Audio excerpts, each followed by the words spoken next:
Nah, ini pertanyaan menarik. Jadi kalau kita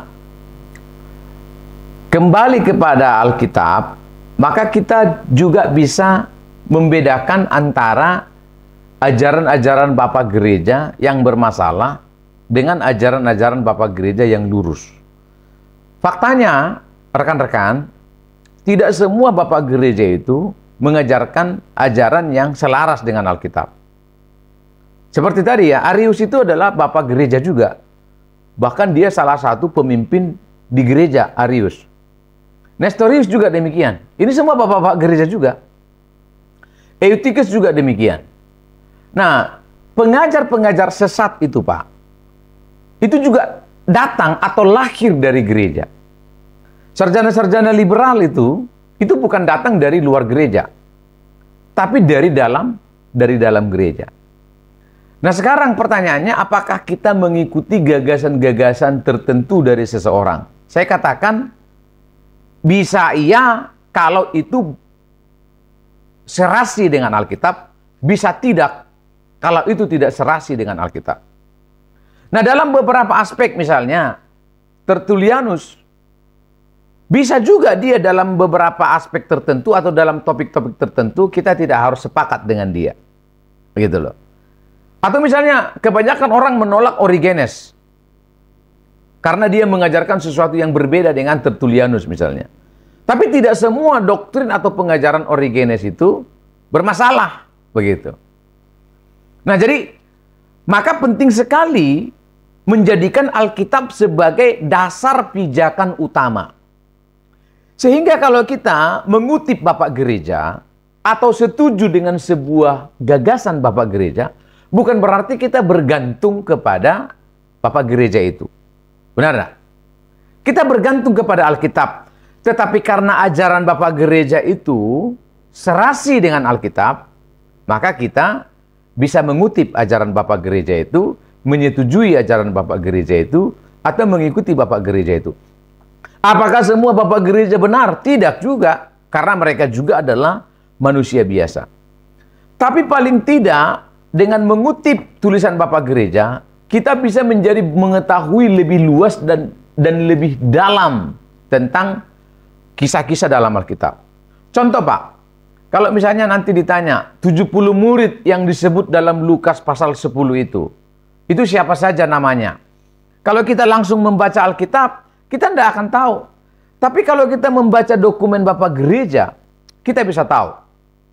Nah, misalnya kalau kita membaca misalnya dalam Kisah Para Rasul awal itu ya, bagaimana jemaat memecahkan roti, mereka beribadah bersama, dan seterusnya. Kalau kita ingin tahu lebih dalam seperti apa liturgi-liturgi mereka, kita bisa membaca dokumen Bapak Gereja. Kita bisa membedakan antara liturgi dari Yakobus dan liturgi dari rasul-rasul yang lain. Liturgi ibadah Bapak Gereja abad ke-4, abad ke-5, liturgi gereja ortodoks di Syria, Koptik, kemudian Rusia, Yunani, Oriental, dan seterusnya. Jadi itu menjadi sebuah kekayaan yang bisa menambah cakrawala kita dalam berpikir. Tetapi dasar utama kita berpijak haruslah tetap Alkitab. Maka kita tidak boleh ke bapak-bapak gerejaan juga, kita tidak boleh ke Yahudi-Yahudian, ke Arab-Araban, ke Jawa-Jawaan. Kita harus ke Yesus-Yesusan. Gitu. Jadi begitu, Pak. Jadi kalau Bapak tanya tadi saya, ini pertanyaannya, Bapak ke arah mana? Saya seperti kita orang Injili, back to the Bible say, not the people say. Nah, itulah sebabnya nanti ketika kita membangun ajas kristologi kita, nanti kita akan lihat teks-teks Alkitab.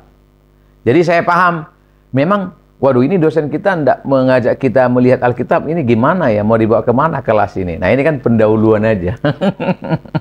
Pendahuluan metode orang dalam mengidentifikasi siapa Yesus, sehingga kenapa akhirnya lahir sekali banyak teori tentang Yesus. Karena itu tadi, ragamnya pendekatan yang digunakan oleh orang-orang untuk mengidentifikasi siapa Yesus.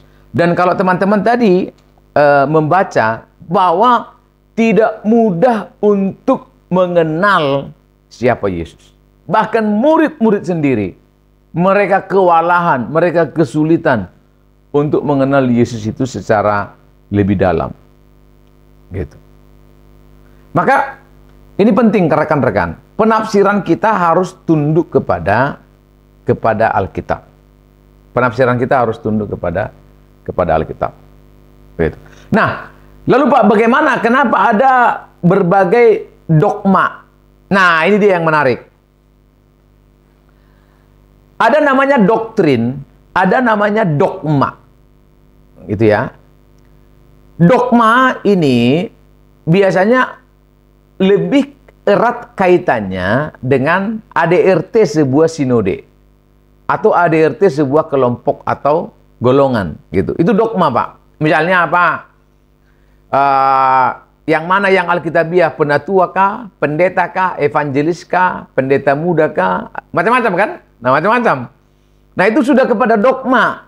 Dan di ADRT setiap sinode ada dogmanya. Oh, jenjang kependetaan di sinode kita itu begini. Lalu apalagi? Sakramen. Apalagi? Liturgi. Dan seterusnya. Itu sudah lebih kepada dogma. Dan itu bukanlah menjadi sesuatu yang paling utama dalam doktrin. Nah, kalau doktrin itu adalah suatu ajaran yang mengikat semua kita. Entah apapun sinodenya. Maka telah disepakati, Pak, paling tidak ada 7 ajas utama doktrin pegangan dari dulu. Baik itu Reform, Pentakosta, Baptis, apalagi Ortodoks, macam-macam. Apa itu misalnya? Yang mengikat kita semua. Yang disebut sebagai doktrin. Yesus adalah Tuhan dan Juru Selamat. Atau Yesus satu-satunya Juru Selamat. Yang kedua, Allah Tritunggal, Bapa, Anak, dan Roh itu adalah Allah. Apalagi, gereja sebagai perwakilan atau perpanjangan tangan Allah dalam memberitakan kabar baik. Apalagi, kedatangan Yesus kedua kali. Ini secara eskatologi, misalnya begitu. Apalagi, Alkitab sebagai satu-satunya kebenaran, sebagai firman Tuhan, pewahyuan khusus daripada Allah. Jadi, paling tidak itu adalah doktrin-doktrin utama yang mengikat orang-orang Kristen sejak dari abad ke abad. Begitu. Nah, jadi saya mengikut apa yang dikatakan oleh Alkitab, Pak. Begitu. Apa hubungannya dengan dogma? Ada orang yang sebenarnya dia tidak setuju dengan dogma gerejanya, tapi karena dia berada di organisasi itu, dia ikut dogma itu, gitu. Begitu. Jadi misalnya ada orang yang misalnya di gerejanya, dia tidak meyakini manifestasi bahasa roh yang terlalu berlebihan. Tapi karena sinodenya atau apa namanya, ya sinode lah istilahnya kan, sinode yang menaunginya memang meyakini tersebut, ya akhirnya dia ikut. Nah, itu namanya dogma. Begitu.